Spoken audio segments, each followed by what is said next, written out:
Palmer, you didn't give me a chance to tell you that I had already deposited the check and couldn't get it back. You certainly didn't waste any time, did you? Well, I didn't see any reason for keeping $100,000 lying around the house. Or perhaps you were trying to pull a fast one, eh, Professor? A fast one? Well, that's a terrible thing to say. Yes, you could have known that that deal wasn't going to go through, and you could have taken the money and run. Oh, that is preposterous. I had no idea that Peavy would renege on this promise. Well, no matter. I put a stop payment on the check in any event. Yes, well, I'm glad you did that. But I did try to get it back. Yeah.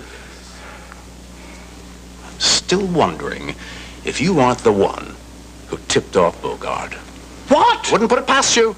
No, you knew that we were enemies. That is totally untrue, Palmer. I've only learned of the rivalry between you two just now. If you didn't do it, who did? I can't even venture a clue, unless someone was overhearing us as we were planning the whole thing. That's impossible. Well, what about Steve Jacoby? Certainly not. I'd trust him with my life. Well, then one of the servants who's trying to do you in. Of course not, really. Unless, yes, Aldo. Who's Aldo? Aldo might be able to shed some light on this. Who's he? Member of my staff. Aldo, I want to talk to you. Come into the library. Can I help you with any of this, Mrs. Cudahy? Don't you have to get back to the goalpost? Not until the dinner shift. And I'd love to give you a hand. Okay, Harold, you're on. Thank you. I'll tell you what. I'd like to get some of the books in this box and get them up on the shelves, if you'd help me do that. Sure. Any particular order? Well, you can kind of tell the ones that are sets and the ones that aren't, and I'll just take care of, rearranging them after they're up on the shelves.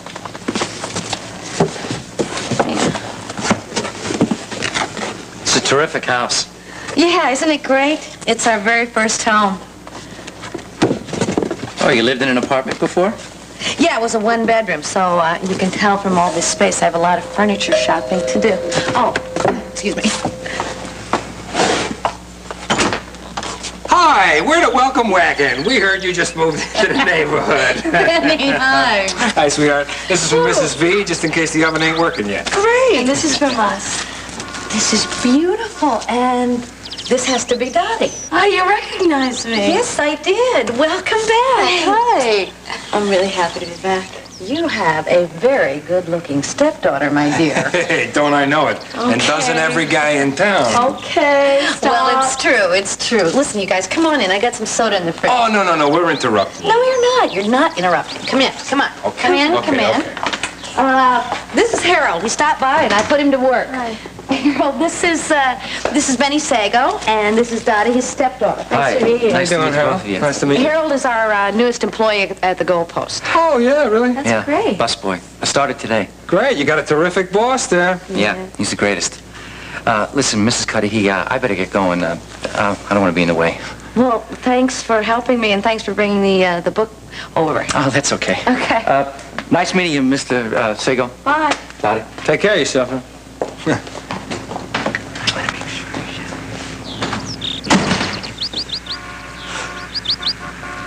So how long are you here? Well, She's going to be with me for the whole summer. That's very nice. My aunt told me that you were visiting. I'm having a great time.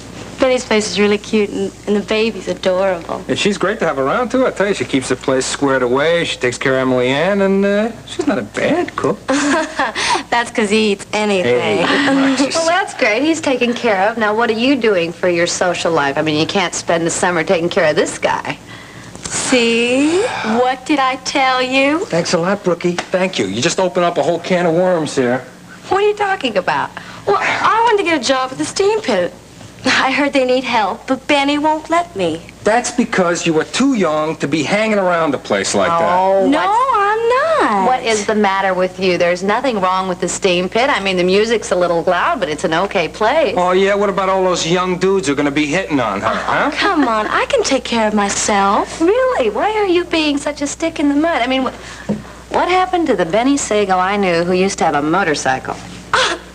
You have had a motorcycle? Yes, he had a motorcycle. He used to drive my Aunt Phoebe up the wall when he'd zoom out of the driveway. Come on, what's the matter with you? Give her a break. Come on. I really want a job, and the steam pit's a great place to work. It would be a very good experience for her. What are you ganging up on me over I'm here? expressing my opinion, all right? And besides, this way you know where she was. Please. Please. Okay, all right. If they give you the job, you can take Thanks. it. You're a teddy bear. Yeah, right. Yeah, you sure. are. Everybody knows it, too. And thanks a lot for talking him into it. Oh, You're a that's doll. okay. I think we should celebrate with the soda, and then I'm going to show you the cutty he mentioned. Hey, you're on. Let's Walk go. this way. You know that Mrs. Gurney is terrific. She has Bonnie again today. I called a little while ago. She's getting ready to take the kids to the park. Great. I am just thrilled with the way those two are getting along, especially with the difference in age. Oh, I know, but Bonnie's very much into mothering Bobby. At the moment, she's gotten very adult-like, and she's copying me all the time. Well, you know what they say, like mother, like daughter. Oh, I hope she doesn't have as many hang-ups as I've got. Oh, come on, I haven't noticed that many hangs. Well, I'm pretty adept at covering them up. Anyway, she has managed to finagle a dinner invitation at your house tonight. Oh, really? Yes. Well, that would certainly leave us open to have dinner together tonight. What do you say? Well, we had dinner last night together. Yeah, so? So, I just feel that I'm imposing. I don't want to do that. I'm doing the inviting. How could you be imposing? Unless you don't like my company. I like your company, I do. Okay, so where is it written that we can't go out 2 nights in a row? Where is it written? It isn't written there. Thank you. I'd like to very much. Good, good. How about I pick you up around 6 o'clock? Fine, that'd be lovely. I'd like to have a few words with you, Dr. Warner.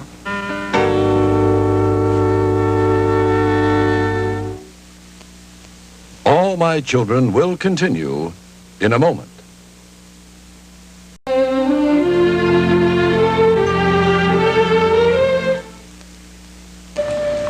As I think you can see, I'm busy right now, Mr. Cortlandt. It's okay. I was just leaving. My anyway. apologies, Devon, please. I'm sorry.